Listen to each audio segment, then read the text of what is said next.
তো আসসালামু আলাইকুম গাইস, কি অবস্থা আপনাদের? আশা করি আপনারা সবাই খুবই ভালো আছেন।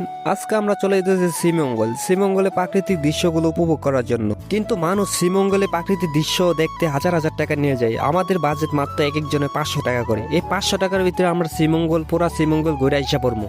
কিন্তু আমরা এই জায়গায় 7 জন মিলে একটা গাড়ি নিই। আর গাড়ির ভিতর তো এক একজনে কি শয়তানি, গাড়িতে বসার মতন জায়গা নাই। আমরা সবাই 7টার দিকে বাসা থেকে বের হয়ে যাই। এই শীতের ভিতরে আমরা 7টার দিকে যাইতেছি গাড়ি দিয়ে। একটা গাড়ির ভিতরে কয়জন বসা যায়? সর্বোচ্চ 5 জন বা 6 জন, কিন্তু আমরা গাড়ির ভিতরে বসে রয়েছি 7 জন। এক একজনে কেল্লা ছাড়া কিছু দেখা যায় না। আমরা এই জায়গা থেকে একটা গাড়ি নিয়ে চলে যাই বামুনবাড়িয়ার উদ্দেশ্যে। সেই জায়গা থেকে আমরা ট্রেন দিয়ে ফিরিতে চলে যাবো।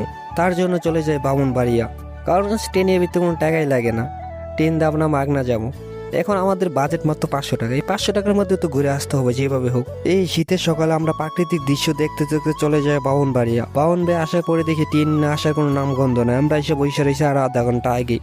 এখন ট্রেনের জন্য আমরা অপেক্ষা করতেছি, ট্রেন আসার কোনো নামগন্ধ নাই। পরে আর কি করবো, দাঁড়িয়ে দাঁড়িয়ে অপেক্ষা করতেছি ট্রেন আসার জন্য। এই একটা লোক আসার পর থেকে এই জন্য কথা শুরু করছে, কত বেটির লোক যেন আল্লাহ জানে কথা কইতেছে। আর এদিকে আমরা অপেক্ষা করতেছি কখন ট্রেন আসবে। হঠাৎ পিছে তাকায় দেখি ট্রেন বিদ্যুৎ গতিতে রেল স্টেশন চলে আইছে। আর এক একজন তো মহা খুশি। আর এইদিকে ও ট্রেন দেখে যে একটা লাভ দিছে যা বলার বাইরে। আর এইদিকে আমরা দৌড়াদৌড়ি করতেছি ট্রেনে উঠবে কে আগে। এই একটা লোক বান্দর জমে লাফে উঠে গেছে, সেম ভাবে উঠতেছে ট্রেনে। ওর ট্রেনে ওটা দেখে সবাই তাকায় রয়েছে। সবাই কি উঠবে, পরে উঠতে পারে না, উঠতে অর্ধেক আর পারতেছে না। পরে লাভদা নিচে নেমে গেছে। নেমার পরে সবাই দৌড়াদৌড়ি শুরু করছে কার আগে কেটা যায় উঠবে। আর সবাই তো ট্রেনে উঠে মহা খুশি যে এবার ফ্রিতে চলে যেতে পারবো। আর টাকাও লাগবে না, কিছু লাগবে না, ফেরিতে চলে যাবো। আমরা তো মহাকুশিতে ট্রেনে উঠছিলাম যে সাদুর উপরটা খুব সুন্দর ভিউ পাবো। ভিউ তো পাওয়ার দূরের কথা, সাদু উইটা যাইতে গাছের বাড়ি খাইতে গেতে এক একটা জীবন শেষ। কথায় আছে না, রিক্স হয়ে যায় জানের উপরে। আমরা এমন একটা খারাপ সিচুয়েশনে পড়ে যাই যে এই জায়গার থেকে যদি মাথার একটু উকি দিয়ে গাছের বাড়ি খেয়ে নিচে পড়ে যাবো ডাইরেক্ট। যদি কেউ ভুল করে গাছের বাড়ি খেয়ে নিচে পড়ে যায় তাহলে তার কাফন সারি দাফন হয়ে যাবো। কিছু করার নেই, আমাদের বাজেট কম, তার জন্য রিক্সলে যাইতে হইব, প্রকৃতির দৃশ্যগুলো উপভোগ করতে হইব। তার জন্য সবাই শেয়ার হয়েছে, যদি এক একজন যদি মাথায় টাগিল দেয় তাহলে গাছ লেগে বাড়ি গিয়ে নির্ঘাট পড়ে যাব, এটা একবার কনফার্ম। শুধুমাত্র প্রকৃতির দৃশ্যগুলো উপভোগ করার জন্য কত রিক্স নিচ্ছি। মানুষ বলে কি এই শীতের ভিতরে ঘুরা কি মজা পাস।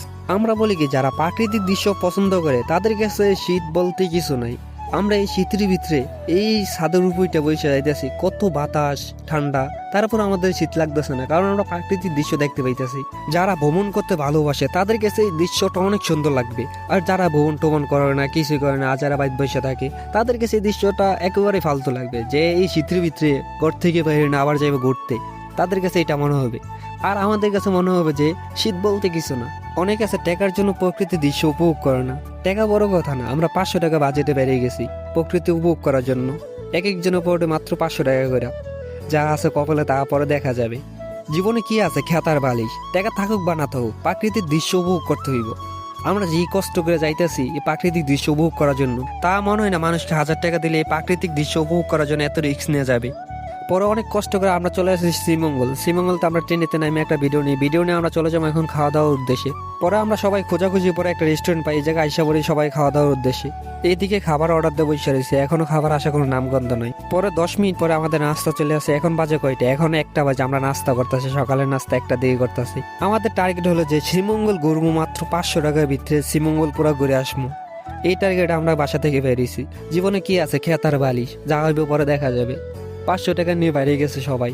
হঠাৎ করে প্ল্যান করছে শ্রীমঙ্গল যাইব। এখন শ্রীমঙ্গল যাইব, কারোর কাছে টাকা নেই। পরে এক একজনের কাছে কোনো রকম 500 টাকা ম্যানেজ করে শ্রীমঙ্গল যাওয়ার উদ্দেশ্যে রওনা মার। দেখা হচ্ছে নেক্সট পার্টের জন্য অপেক্ষা থাকবেন। ভিডিওটা কেমন হয়েছে অবশ্যই জানাই দিবেন।